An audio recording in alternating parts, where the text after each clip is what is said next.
তো গাইস, বন্ধুর দিদির বিয়েতে গিয়ে কিন্তু জমিয়ে সাটালাম। ফার্স্টেই বাড়ি থেকে রেডি হয়ে আমি আমার বাহনটাকে নিয়ে বেরিয়ে পড়ি। আর এই ঠান্ডার মধ্যে 8 কিলোমিটার রাইড করে আসার পর আমার অবস্থা ছিল একদম কিশমিশের মতো শুকনো।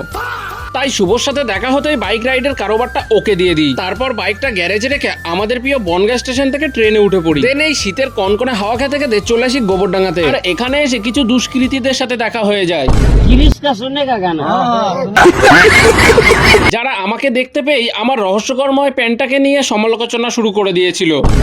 যাই হোক, তারপর ব্রাইডের জন্য একটা রহস্যকরময় উপহার নিয়ে যেতে থাকি। আর হাঁটতে হাঁটতে চলে আসি মেদিয়া বাওড়ে। আর রাতের বেলা মেদিয়া বাওড়টা কিন্তু বেশ সুন্দর লাগে দেখতে। যাই হোক, ফাইনালি আমরা বিয়ে বাড়িতে এসে পৌঁছাই। আর ভেতরে এসে দেখি তো দিদি ফটোশুট করতেই ব্যস্ত, তাই আমরাও কিছু ফটোশুট করে নিলাম। তারপর চলে আসি স্টার্টার কাউন্টারে। আর এখান থেকে 1 প্লেট পকোড়া নিয়ে নিই। দেন পকোড়া শেষ করে চলে আসি ফুচকার লাইনে। দেন চলে আসি বিয়ের মণ্ডপের এইখানে। তারপর এখানে অনেকটা সময় কাটিয়ে খাওয়া দাওয়াটা সেরে ফেলি। আজকের এই মিনি ব্লগটা কেমন লাগলো সেটা কিন্তু অবশ্যই আমাকে কমেন্ট করে জানিও। यूं तो अकेला भी अक्सर गिर के संभल सकता हूँ मैं।